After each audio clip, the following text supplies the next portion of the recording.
안녕하십니까. 경희대학교 이경전입니다. 오늘 이런 중요한 자리에서 발표를 하게 돼서 영광으로 생각하고요. 오늘 주제는 AI 에이전트 이코노미 구축을 위한 민간의 준비와 정책 방향 이렇게 잡았습니다. 한 30년 전이죠.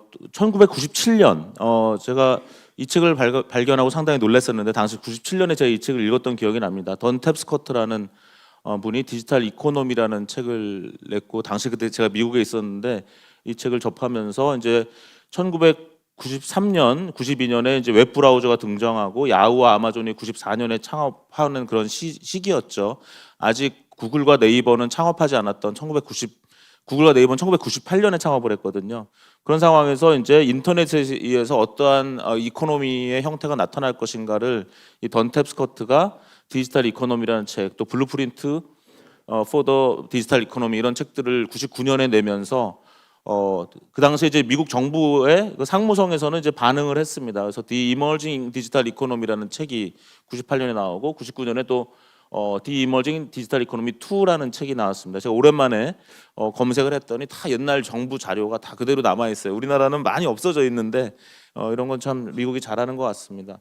그래서 이렇게 이제 미국 상무부가 당시에 인터넷 등장에 따른 어떤 새로운 이코노미 연구를 주도했고 그것이 이제 오늘날의 미국의 어떤 플랫폼 이코노미, 디지털 이코노미의 어떤 원동력이 되었다고 생각을 합니다.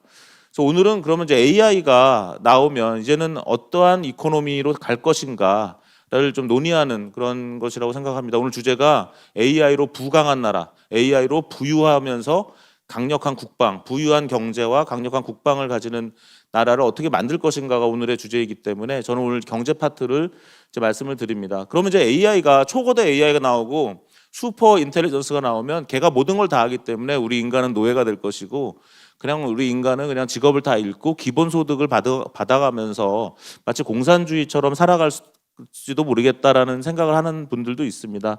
하지만 최근에 나온 논문들을 보면 그렇지 않다라는 것입니다. 제가 이렇게 보여드린 논문들이 결국 AI가 발전해도 중앙집중지 계획은 불가능하고 시장 경제는 계속 유지될 것이다.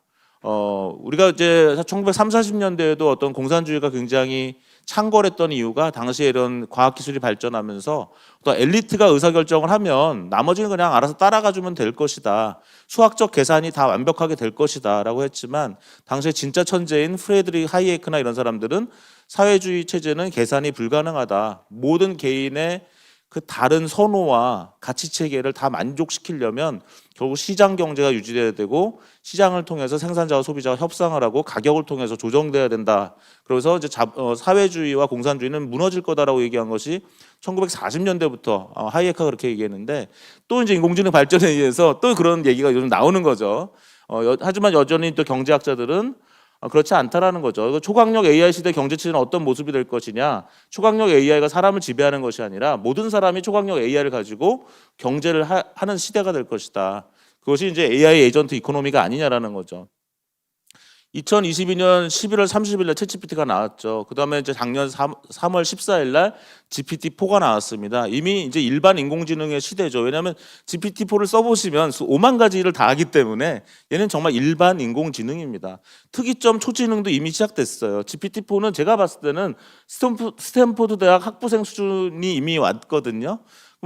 22,000원을 결제하면 한 22불 정도를 결제하면 한 3만 원 정도 결제하면 24시간 활용할 수 있는 스탠포드대 대학생 인턴이 있는데 이렇게 되면 이미 이제 이런데 이제 뭐 올해 GPT-5가 나온다고 하죠. 내년엔 GPT-6가 나오겠죠. 이렇게 나오면은 굉장히 강력한 AI가 나오는데 그것이 우리를 지배하는 것이 아니라 그것이 우리 스마트폰에 들어가고 아까 백영률 원장님 말씀하신 것처럼 우리가 그냥 소유하는 것이죠. 그래서 AI가 사람을 대체하는 게 아니라 오히려 AI를 잘 사용하는 사람한테 비사용자가 대체될 것이다.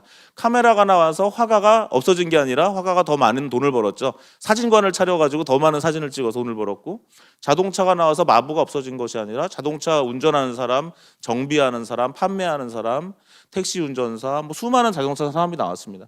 디카가 나와서 코닥은 없어졌지만 디카를 통해서 오늘날 유튜브, 인스타그램, 매거진, 책 이런 여러 가지 출판 산업, 심지어는 뭐 텔레비전 산업, 오늘 연합 이포맥스라는 회사도 사실은 카메라의 발명 없이는 불가능했던 산업이죠. 예, 챗GPT가 나와서 아마도 저는 네이버나 구글은 없어질 것 같아요. 마치 하이텔과 천리안을 기억 못하는 젊은 친구가 많은 것처럼 10년, 20년 후에 네이버와 구글이 있을 것 같지는 않습니다. 제가 이번에 CES 2024를 가봐도 구글은 벌써 힘이 빠져 있고 자기네 AI인 제미나이나 바드를 다 구석에 숨겨놨어요. 우리는 AI 회사다 이렇게 막 선언하는 게 아니라 아주 이제 두려워하는 듯한 챗GPT나 이런 생성 AI가 퍼지지 않기를 기다리는 것 같고, 네이버 같은 경우도 뭐 하이퍼클로바 X나 Q를 만들었지만 네이버 홈페이지에 가보시면 하이퍼클로바 X를 어디서 써야 되는지를 찾기가 어려운, 자기가 만든 AI를 홍보하지 않는 그 큰 회사가 그러고 있다라는 것입니다. 어쨌든 결국은 모빌리티를 발전을 봐도 근데 이제 좀 오바는 하지 않아야 되겠죠. 우리가 자동차 우리가 옛날에는 걷거나 뛰기만 했다가 마차가 나오고 배가 나오고 기차가 나오고 자동차가 나오고 비행기가 나왔는데, 이 모빌리티의 궁극의 목적은 사실 순간 이동이죠. 제가 눈을 감았다 떴더니 뉴욕에 와 있고 또 눈을 감았다 떴더니 런던에 와 있고, 그러면 얼마나 좋겠습니까? 순간 이동될 수 있다면. 메타버스에서는 그게 가능하겠지만 현실 세계에서는 아직 안 됩니다. 모빌리티의 꿈은 우리가 순간 이동이겠지만 아직 멀죠. AI의 꿈도 뭔가 모든 걸 다 아는 AI겠지만 그렇지 않다라는 거죠. 이번에 다보스 포럼에서도 샘 알트만 오픈AI CEO가 AI가 모든 일을 사람과는 비교도 안 될 속도와 정밀도로 처리할 것이라는 기대는 현재로서는 부풀려졌다라고 얘기를 했고요. AI가 실수를 저지를 수 있다는 점을 알고 한계를 이해하는 것이 필요하다라고 며칠 전에 얘기를 했습니다. 하지만 우리는 너무너무 놀라고 있죠. 챗GPT가 나오고 나서 정말 30년 만에 기술혁명이 나왔습니다. 그래서 이제 많은 것들이 대화형으로 바뀔 것이고요. 그다음에 AI를 이용해서 빨리 문서를 만드는 사람, 컨텐츠를 만드는 사람이 이길 수밖에 없는 시대가 온 것이고, 또 이 5만 가지를 하는 AI를 잘 활용하는 사람, 그리고 오늘 강석훈 회장님 말씀하셨지만 AI의 중요한 건 생산성이다. 사실 AI가 할 수 있는 일은 제가 하면 10분 걸리고 1시간 걸리고 하루 걸릴 일을 지금 GPT-4한테 시키면은 1초 내지는 10초 내에 하거든요. 그러면 얘가 할 수 있는 일이 늘어나면 늘어날수록 생산성은 정말 많이 높아지기 때문에 오늘 강석훈 회장님이 강조하신 이 AI를 가지고 한국 경제를 견인할 수 있다, 혁신할 수 있다, 이런 메시지는 정말 중요했던 것 같습니다. 제가 최근에 썼던 글에는 이제는 우리가 저녁 6시에 퇴근할 때 잘 가, 내일 아침에 봐, 이렇게 얘기하고 헤어지고 싶지만 사실 한마디 더 해야 되는 게, 그런데 너는 네 AI한테 일 시키고 퇴근하는 건 맞니? 우리 인간은 쉬는 건 맞는데 AI는 쉴 필요가 없잖아. 그러니까 내일 아침 9시까지 너의 AI한테 일을 좀 시켜놓고 가면 더 우리 회사가 더 발전하지 않을까? 개인적으로 더 발전하지 않을까? 이런 생각을 해볼 수 있다라는 것입니다. AI는 뭐 지금 거품일까요? 저는 그렇게 생각하지 않습니다. 발전과 발표는 계속될 것이다. 작년에 벌써 멀티모달이 돼서 벌써 작년 가을만 해도 우리가 이제 이미지를 생성하고 이미지를 해석하는 AI가 벌써 나와서 너무 놀랍죠, 사실은. 그다음에 이제 좀 있으면 뭐 사운드, 올해 안에는 분명히 나 지금 가을 낙엽을 보면서 걷고 있는데 음악 한번 만들어, 네가 연주해, 내 목소리로 연주해줘라는 서비스가 아마 올해 안에 분명히 나올 겁니다.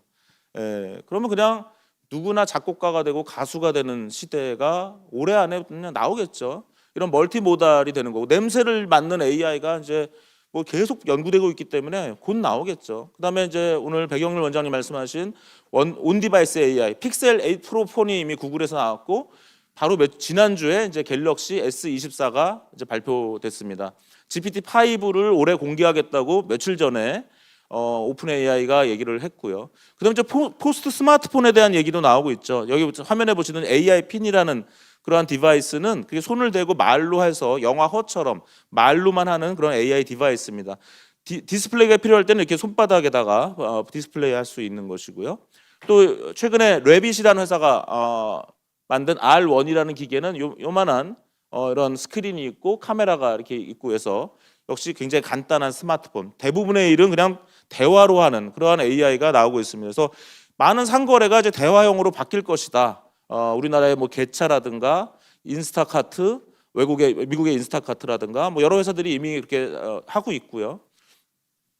저는 이제 대화를 넘어서 자동 행동의 시대로 갈 것이다. AI가 자동으로 행동하게 될 것이다. 사람을 대신해서 특정 일을 수행할 수 있는 그런 AI 개인 비서가 이제 모든 것을 알아서 하는 형태로, 그동안은 플랫폼한테 우리가 의존했다면 이제는 AI 에이전트가 나 대신 일을 하고 결국은 거래를 플랫폼이 일으키고 모든 데이터를 플랫폼이 뺏어가는 그런 시대에서 소비자와 제조사업자가 각자의 AI 에이전트를 두고 상호 간에 자동 협상하는 구조로 변모하게 될 것이다.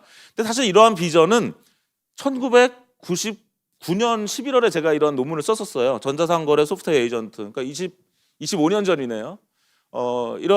이때도 사실 인터넷이 발전하는 과정에서 AI 하는 사람들도 많은 기대를 했고 곧 이런 시대가 올 것이다 했었는데 생각보다 빨리 오진 않았죠.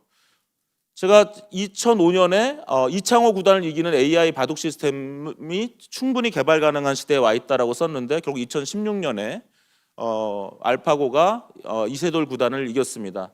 제가 실수한 것도 있어요. 2017년에는 제가 인공지능에게 아직 대화는 어렵다. 챗봇은 참 어려울 거야. 아직은 챗봇 개발할 때가 아니야. 이렇게 좀 주장을 했습니다. 제가 많이 반성을 했어요. 오랜만에 이 기사를 봤는데 뭐 맞긴 맞죠. 2017년에는 아직 어려웠어요. 하지만 이제 챗GPT가 나와서 대화가 어렵다라는 말을 할 수가 없는 그런 상황이 됐습니다. 올해 7월에 인더스트리 옵전형이라는 책을 쓰시겠다는 분이 저한테 휴먼 머신 인터랙션이라는 주제로 한번 글을 써달라 한 챕터 써달라고 하셔가지고 저는 휴먼 머신 인터랙션 하는 사람은 아니지만 과연 앞으로 사람과 머신은 어떻게 인터랙션 할 것인가라는 글을 한번 써봤는데요. 그때 제가 우리는 이제 몇 년 안에 내 랩톱, 컴퓨터나 스마트폰에 장착된 인공지능과 사적인 대화를 하게 될 것이다. 갤럭시 S24가 이제 그렇게 된 거죠. 그죠? 갤럭시 S24는 내 스마트폰에 그냥 장착된 AI이기 때문에 얘한테는 내 비밀을 다 얘기해도 되죠. 여러분들은 GPT-4한테는 여러분들의 비밀을 다 얘기하기가 좀 껄끄러울 거예요. 하지만 이제 온 디바이스 AI 시대가 되면 내 비밀을 다 얘기할 수 있는 그런 사적인 에이전트가 생길 것입니다.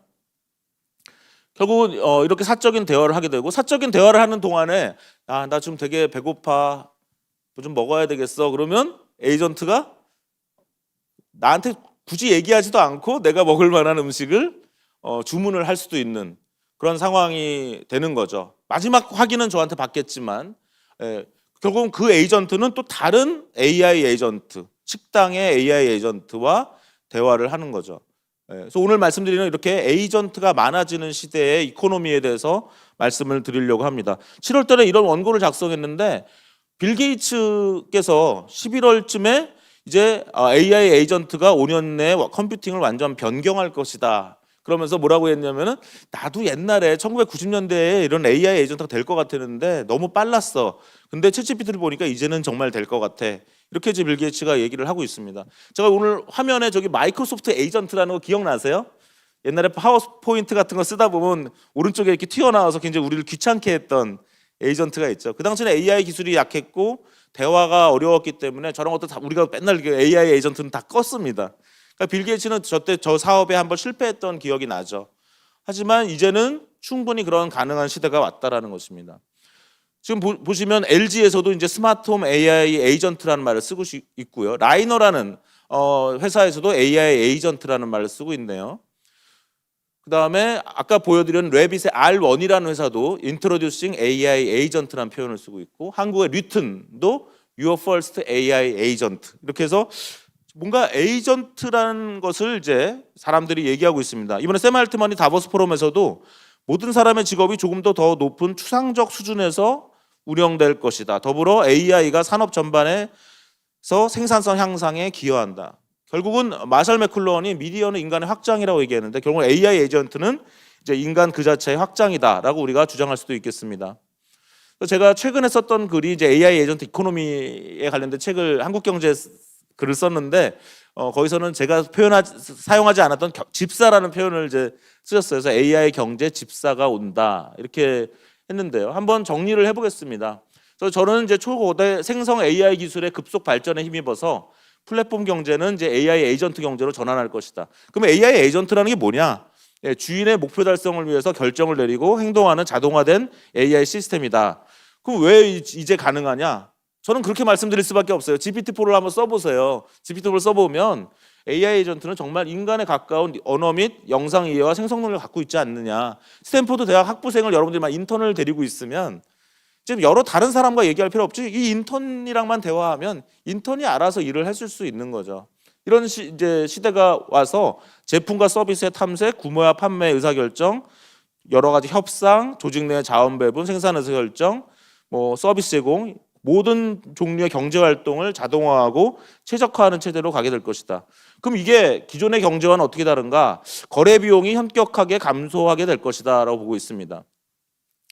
플랫폼 경제는 굉장히 큰 기여를 했죠. 배달의 민족 좋았어요. 코로나 시대에 만약 배달의 민족 같은 음식 배달 서비스가 없었다면 많은 요식업이 망했을 것이고 많은 소비자들은 집에서 음식을 배달받아서 먹을 수 없었겠죠.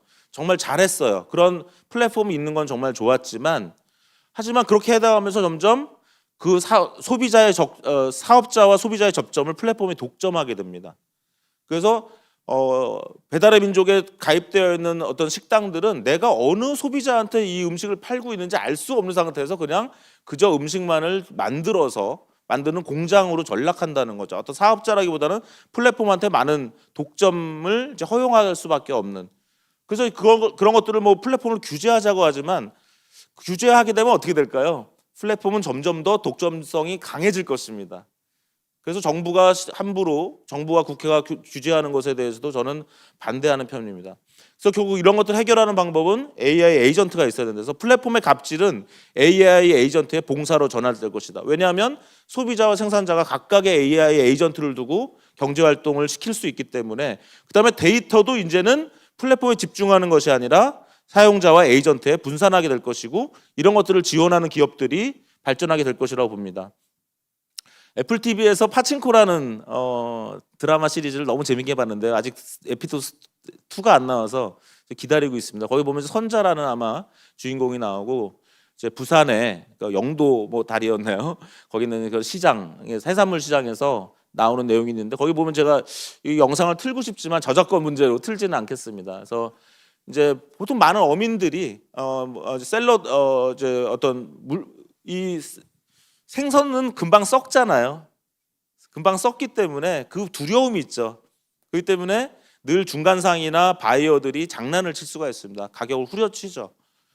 이제 그런데 만약 AI 에이전트의 도움을 받을 수 있다면 훨씬 더 이제 어떤 셀러들의 또 수산 업자분들의 어떠한 협상력이 커질 것이다. 또 이 코다라는 영화, 이 영화도 제가 너무 좋아하는 영화고 여러 번 봤습니다만 아카데미 작품상, 나무조연상, 각색상을 수상했는데 이제 이 말을 못하는 농아 가족의 이제 가장 같은 여고생이 겪는 이야기죠. 거기서도 보면 상당히 이제 막 이렇게 값을 흥정하는, 그래서 이 방금 물고기를 잡아왔지만 이제 사는 사람이나 중개상들은 굉장히 이제 가격을 후려치고 점심값도 뺏어가는 거냐. 그래서 날강도다. 그랬더니 이제 가족들이 직접 팔자니까 했더니 야 저쪽 마을에서는 직접 팔다가 다 망했어. 그러니까 이제 이런 직접 경제를 구현하고 싶어도 늘 두렵죠. 그래서 이제 그런 형태로 이제 되었다라는 것입니다. 파친코나 코다라는 영화.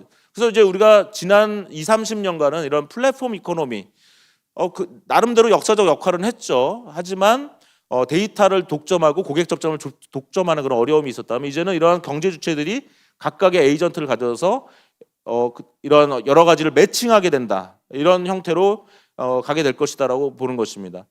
또 이런 과정에서는 소비자와 생산자들 또 많은 경제 주체가 이제 데이터 뱅크를 가져야 되는 것이 아닌가 이런 생각을 해봅니다. 보통 우리가 언제부터 경제적 노예 상태를 벗어나냐면 자기의 은행 계좌를 갖는 거죠. 저는 어렸을 때 새마을금고에 은행 계좌를 가졌던 것 같은데요. 초등학교 2, 3학년 때. 그리고 대학교 들어가면서 지금 우리은행, 당시 한일은행에 계좌를 가졌던 것 같습니다. 계좌를 가진다는 것은 굉장히 큰 의미를 가지죠. 이제부터 내 돈을 내가 저장할 수 있고 부모님의 용돈에서 용돈 받는 그런 사람, 노예죠 일종의 용돈 받는 사람들은 다 거기서 이제 벗어날 수 있습니다. 그래서 결국은 아직도 미국에도 뱅크 어카운트가 없는 사람이 한 500만 명이나 있다고 해요. 그러니까 경제적인 어떠한 자유나 독립이 안 돼 있는 상태죠. 근데 우리 이 4차 산업혁명 시대를 살고 있다고 하면서도 많은 사람들에게 이 데이터 뱅크 어카운트가 없습니다. 내 데이터가 언제 발생하고 어디로 갔고 어떻게 사용되고 그냥 마치 데이터 시대의 노예처럼 살고 있는 거죠. 그래서 저는 우리나라 정부가 이러한 데이터 뱅크를 만들고 모든 시민들에게 어카운트를 줘서 이것 가지고 어떤 이익도 얻게 되고 이 데이터를 또 AI를 만드는 회사들한테 학습 데이터로 허용해 줄 수 있는 사람과 아닌 사람이 구분된다면 이제 데이터의 대가를 계속 받을 수 있다라는 것이죠. 그다음에 이제 이 에이전트라는 건 인간으로만 구성된 경제 체제에서는 약간의 배신이 존재합니다. 많은 그죠? 주인의 말, 보스의 말을 안 듣는 사람이 생겨요. 근데 이제 AI 에이전트는 그런 것들을 최소화할 수 있기 때문에 좀 더 주인의 의도에 맞는 그런 경제 활동을 이제 할 수 있게 되고 그러다 보면 어떤 전통적인 온라인 삶 정도 대체 가능하지 않을까 이렇게 보고 있고요. 빈부격차도 감소하지 않을까 싶습니다. 현재 플랫폼 경제의 큰 문제는 플랫폼을 만든 사람들이 굉장히 큰 돈을 버는 그런 데이터와 고객 접점을 독점함으로써 격차가 커지지 않았는가. 하지만 AI 에이전트 경제 체제는 고객 접점이 생산자한테 직접 가기 때문에 좀 더 생산자들은 좀 더 소비자한테 맞는 맞춤형 생산을 할 수가 있고 그다음에 재고도 줄일 수 있고요. 소비자는 에이전트를 활용한 소비를 통해서 복지가 올라가고 낭비 없는 소비가 되고 또 시간적으로 더 여유로워질 수 있다. 아까 강석훈 회장님의 강연이 저는 한 몇 년 만에 들은 정말 너무 명강이었다고 생각을 했어요. AI를 통해서 한국의 경제와 사회를 어떻게 변혁시킬 수 있는가를 굉장히 보여준 해안이었다고 생각을 하는데요. 저는 오늘 그냥 좀 더 그 정도 수준은 안 되지만 AI가 경제와 어떤 관계인가를 좀 말씀드리면 이 노벨 경제학상을 수상한 더글라스 노스를 인용할 수밖에 없을 것 같습니다. 더글라스 노스의 평생의 주제는 어떤 나라는 왜 잘 살고 어떤 나라 잘 못 사느냐. 남한은 이렇게 잘 살고 북한은 밤에 불이 이렇게 다 꺼져 있나. 그 이유는 재산권을 잘 보호해주고 그걸 잘 활용하게 해주는 사회 그리고 그 활용에 있어서 거래 비용을 줄여주는 사회가 번영하더라. 이거를 실증적으로 밝혀서 노벨 경제학상을 받았는데요. 인공지능이 그런 역할을 한다라는 거죠. 인공지능이 결국 거래 비용을 줄이고 결국 거래 비용을 줄여서 재산권을 더 잘 보호하고 더 활용하는 그러한 형태로 갈 수 있는데 기여한다라는 것입니다. 제가 시간을 많이 사용해서 AI 에이전트와 연합학습 이런 주제들은 조금 생략을 하고 넘어가도록 하겠습니다. 데이터에 관련해서 좀 재미있는 의견을 하나 드려보죠. 옥스퍼드 대학의 카리사 벨리즈가 작년 11월에 글로벌 리더스 포럼에 와서 한 말이 이 개인의 데이터는 인간의 장기, 이 콩팥 이런 거 우리가 잘 팔지 못하잖아요. 왜 팔지 못하게 할까요? 내가 좀 가난하면 팔아도 되지 않나요? 하지만 그렇게 하다 보면 인간의 존엄성이 약화되고 그 사람은 점점 더 신체가 약화되면서 더 빈곤과 도탄에 빠지기 때문에 장기를 팔지 말라는 거죠. 투표권도 팔아도 되지 않나요? 난 정치에 관심 없어. 내 투표권은 너가 사. 네가 그냥 찍고 싶으면 한 사람 더 찍어. 하고 싶지만 투표권도 우리는 거래를 금지한다는 거죠. 장기도 거래를 금지하고 투표권도 거래를 금지하는데 이 카리사 빌리지는 데이터도 거래하면 안 된다라는 겁니다. 굉장히 급진적이지만 생각해 볼 필요가 있다는 거죠. 내 몸에서 나오는 내가 그동안 무엇을 겪었고 내가 이혼한 사람인지 아닌지 나의 부모님이 어떤 사람인지 내가 어디서 무엇을 샀었는지 내가 어젯밤에는 어디에 갔었는지 이런 개인의 데이터는 사고팔 대상이 아니라는 거예요. 그걸 금지시키라는 거예요. 근데 제가 강연을 끝난 카리사 빌리지한테 이렇게 얘기했습니다. 너무 좋은 아이디어인데 근데 금지하고도 AI를 발전시킬 방법이 있다. 당신의 말을 그대로 들으면서 데이터는 거래하지 않으면서도 AI를 발전시키는 방법이 있어. 그게 연합학습인데 알고 있어요? 그랬더니 모르시더라고요. 철학자니까 모를 수 있어요. 하지만 인공지능학자들은 그런 것도 알죠. 결국 데이터를 잘 보호하면서도 AI를 고도로 개발할 수 있는 기술이 연합학습 기술입니다. 지금 오픈 AI는 큰일 났죠. 뉴욕타임스와 큰 소송에 걸려서 굉장히 곤란을 겪을 가능성이 있습니다. 지금 우리나라의 많은 언론들도 이제 복제 금지 이렇게 써 있는 게 아니라 밑에 또 하나 더 있던데요. AI 데이터 학습 금지 이렇게 써 있습니다. 많은 언론도. 이제는. 그래서 내 기사를 너네 AI 엔진에 학습에 사용하지 마. 너무나 당연한 것 같아요. 왜 대가 없이 남의 거를 그냥 가져가죠? 기자님들이 힘들게 만든 기사를 그냥 학습에 쓴다? 그건 말이 안 되죠. 잠깐 그렇게 될 수는 있습니다만 이제 해결해야 됩니다. 이제는 데이터한테 가치를 줘야 되고 연합인포맥스의 데이터 계좌가 있어야 되는 거죠. 모든 개인도 자기의 데이터 계좌가 있고 내 데이터 가지고 너 AI 만들 거야? 그럼 돈 내. 적절한 가치를 제공해. 근데 그걸 내가 다 협상할 수 없으니 나의 데이터 뱅크가 그걸 협상해주고 마치 나 대신 돈을 빌려주고 이자를 받아주는 것처럼 그렇게 갈 수 있다라는 것이죠. 샘 알트먼도 이번 다보스 포럼에서 컨텐츠를 위한 새로운 경제 모델이 개발될 것이다 이렇게 얘기를 했고요. 그래서 결국은 세일즈포스의 CEO도 결국 시장에서 공정한 가격으로 컨텐츠 제작자를 보호하는 그런 것이 있는데 이런 것들을 다리 역할하는 기업이 아직 없는데 이런 것들이 해결돼야 된다 이렇게 이야기를 하고 있습니다. 마지막으로 제가 좀 연구하고 있는 이렇게 AI 에이전트 이코노미의 상황을 하나 보여드릴 만한 그런 거를 저희가 자비스 저스트라고 한번 이름을 지어봤습니다. 자비스는 이제 아이언맨의 에이전트죠. 그래서 아이언맨의 주인공이 계속 뭔가 어려움이 있을 땐 늘 자비스를 부르죠. 참 진짜 먼 미래라고 생각했는데 이제는 굉장히 가까운 거예요. 아까 말씀드린 갤럭시 S24에다가 온디바이스 AI를 넣으면은 이제 그런 에이전트를 누가 잘 만들어 줄 거냐의 경쟁이 이제 되는 것입니다. 그래서 자비스 저스트라고 붙여봤습니다. 저스트라는 건 지금 막 바로 또는 공정하게. 그래서 JJ라고 부르는데 JJ는 또 우리 하얏트 호텔의 JJ 마우니스 아시죠? 추억의 장소. 최근에 3개월 전인가 새로 열었습니다. 그래서 이제 JJ 가면 뭐 남녀 노소 즐겁게 춤추고 음악 들으면서 서로 또 사귈 수 있는 JJ라고 한번 이름을 붙여봤는데요. 결국 이렇게 서로 만나는 겁니다. 아까 박경영 회장님께서 좀 말씀을 주셨는데 대화로 그냥 만나는 거예요. 이것도 제가 그려본 겁니다. 이거 제가 그려보라고 그랬어요. 아이언맨의 개념이랑 JJ 마우니스의 개념을 가지고 한번 그려봐 했더니 이렇게 JJ라고 그림을 그려줬습니다. 뒤에 사례를 먼저 한번 보여드릴게요. 저희 연구진에서 실제로 사용했던 사례입니다. 자비스 저스트입니다. JJ입니다. 무엇을 도와드릴까요? 야, 이번 주 주말에 갑자기 일정이 돼서 콘서트를 못 가게 생겼어. 어떻게 하셔야 되죠? 되게 곤란하시죠? 근데 이럴 때 그냥 자비스 저스트한테 얘기를 하는 거예요. 그랬더니 이런 분들과 연결해 줄 수 있다. 또는 26살 여자인데 IT 업계에서 일하고 있고 캠핑을 좋아해. 취미생활이 같은 남성분을 구해요. 이렇게 했더니 이제 연결을 해주는 거죠. 네.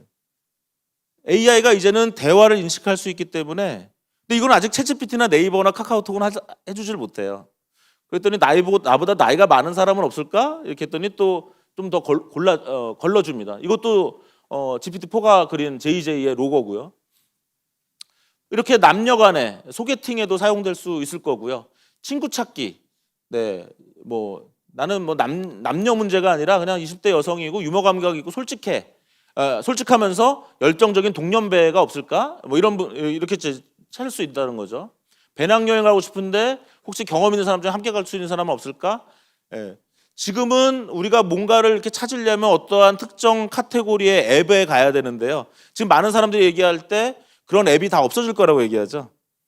그냥 대화로 그냥 택시 탈 때는 택시 앱을 찾아야 되고 물건 살 때는 어딜 쿠팡을 가야 되고 음식할 때 배달의 민족을 가야 되고 이거 이제 몇 년 안 남은 거죠.